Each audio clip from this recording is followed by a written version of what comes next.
Hi guys, எல்லோருக்கும் வணக்கம். எப்பவுமே சந்தோஷமாக இருக்க முயற்சி செஞ்சுக்கிட்டே இருங்க. நன்றி. இன்றைக்கி நம்ம பார்க்க போகிற ஒரு பதிவு என்னென்னா பிராணிக் ஹீலிங். ஸோ இன்றைக்கி நம்ம பிராணிக் ஹீலிங்கை தொடர்ந்து பார்த்துட்டு வந்துட்டுருக்கோம். எப்படி செய்யணும் அப்படின்னு சொல்லி நிறைய பேர் ப்ராக்டிஸ்க்காக கேட்டிருந்தீங்க. ஸோ இன்றைக்கி ஒவ்வொரு சப்ஜெக்டாக நம்ம வந்து பார்ட் 1 பார்ட் 2 இப்படி போய்கிட்டே இருக்குது. ஸோ இன்றைக்கி சப்ஜெக்ட் என்னென்னா, இப்போ ஃபஸ்ட் டைம் வீடியோ பார்க்க போகிறீங்கன்னா உங்களுக்கு பேசிக்லேருந்து கற்றுக்கணுன்னா ஃபஸ்ட்டு ப்ளேலிஸ்ட்டில் போனீங்கன்னா பிராணிக் ஹீலிங்னு இருக்கும். அதில் ஃபஸ்ட் வீடியோஸ்லேருந்து பார்த்துட்டு வந்தீங்கன்னா ரொம்ப யூஸ்ஃபுல்லாக இருக்கும்.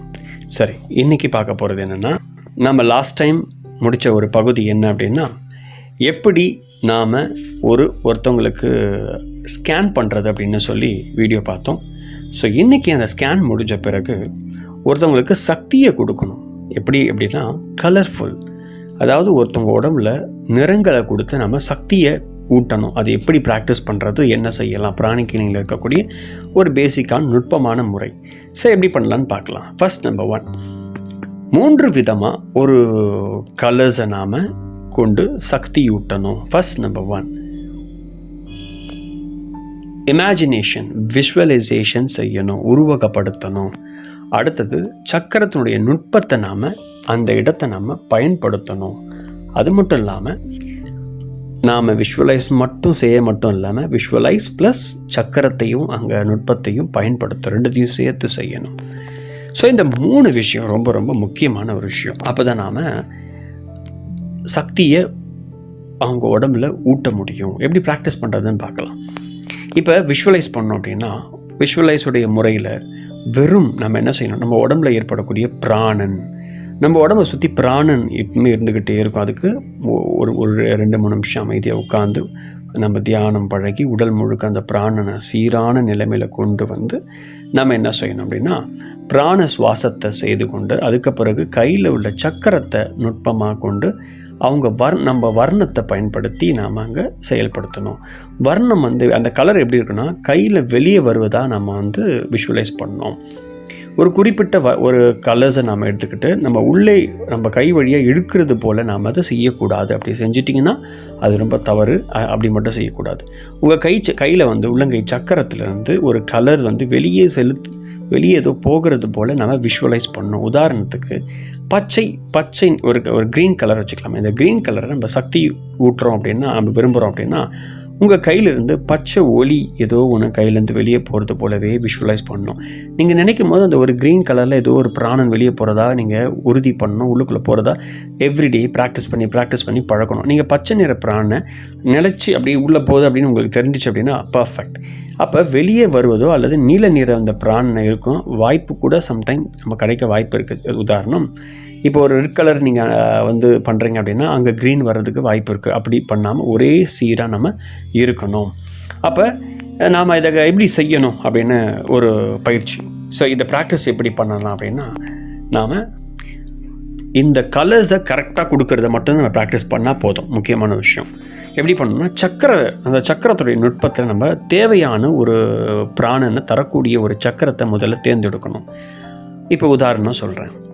இப்போ ஒருத்தவங்களுக்கு உடலில் ஏதோ ஒரு காயம் ஏற்பட்டிருக்கு, அல்லது உடல் ரீதியாக ஏதோ ஒரு பாக்டீரியா ஃபார்ம் ஆகிருக்கு, ஏதோ ஒன்று. ஸோ அப்போ ஒரு இன்ஃபெக்ஷன்ஸ் வந்துருச்சு, எது வேணால் இருக்கலாம்.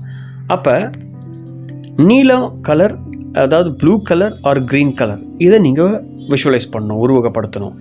அந்த சுற்றுப்புறங்களில் இருக்கக்கூடிய எக்ஸாம்பிள் தொண்டை சக்கரத்தில் மூலம் நாம் அதை பெற்று நம்ம கை வழியாக அந்த சக்தி போகிற மாதிரியே உருவகப்படுத்தணும்.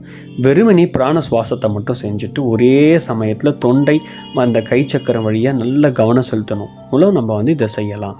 அப்போ தொண்டை சக்கரத்தின் மூலம் பிராணனை பெற முடியும், கைகள் வழியே கொடுக்கறது முடியும். நம்ம மனதில் சங்கல்பம் செய்து கொள்ள வேண்டும். இதை ஒரு அடிப்படையாக பிராண சிகிச்சையை நாம் சக்தியூட்டும் முறையில் செய்ய வேண்டிய ஒன்று. இடம் மற்றும் வலதுபுற சக்கரத்தில் கவனத்தை வைக்கிறதுக்கு பதிலாக உங்கள் தொண்டை மற்றும் கை சக்கரங்களில் கவனம் வைக்க வேண்டும். இந்த சக்கர இந்த முறையை தூய்மைப்படுத்த மட்டும் இல்லாமல் சக்தியூட்ட நம்ம பயன்படுத்தலாம். பல சமயங்களில் இந்த சக்கரத்தினுடைய நுட்பம் மட்டும் போதாது. சரியான அந்த கலர்ஸை சரியான அளவில் நாம் விஷுவலைஸ் பண்ணணும். அந்த நுட்பத்தை இணைச்சி செய்வது ரொம்ப ரொம்ப அவசியம். நிறைய பிராணிக் ஹீலர்ஸ் உருவகப்படுத்துதலில் தேர்ச்சி இல்லை சில பேருக்கு. ஆனால் அதில் குறைஞ்சபட்சம் நாம் தேர்ச்சி இருந்துட்டோம் அப்படின்னா பர்ஃபெக்ட். ஸோ சில நேரம் உங்களுக்கு கஷ்டமாக இருந்துச்சு, பண்ண முடியல அப்படின்னா சங்கல்பமாவது அதில் கம்ப்ளீட் செய்யணும். இப்போ இந்த இடத்துல ஒரு பச்சை நிற ஒளியே இப்போ போகுது அப்படின்னா பச்சை நிற ஒளி தான் உள்ளுக்குள்ளே போயிட்டுருக்கு அப்படின்னா அந்த சங்கல்பத்திலே நீங்கள் இருக்கணும். அப்போ பச்சை ஒளியே அங்கே போகிறத நீங்கள் உணர முடியும். வேணுன்னா ஃபஸ்ட் டைம் இது யாராவது ஒருத்தவங்க உடம்புல நீங்கள் ஏதாவது ஒரு சக்கரத்தில் நீங்கள் வைத்து எந்த வேணால் நிறத்தை நீங்கள் அனுப்பலாம், தப்பு இல்லை. ஃபஸ்ட்டு ஆரம்பிக்கிறதுனால பேசிக்கிறதுனால எதை நிறத்தை வேணால் வச்சு பயிற்சி பண்ணலாம்.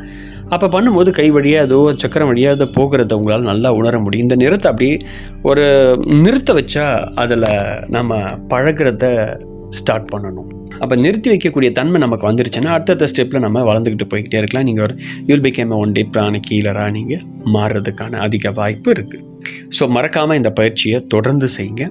அப்போ செய்யும் பொழுது எக்ஸ்ட்ராடனரியான அனுபவங்கள் உங்களுக்கு ஏற்படும். சரி, இதை செய்யணும் அப்படின்னா மூலாதாரம், ஒவ்வொரு சக்கரங்கள் இருக்குது.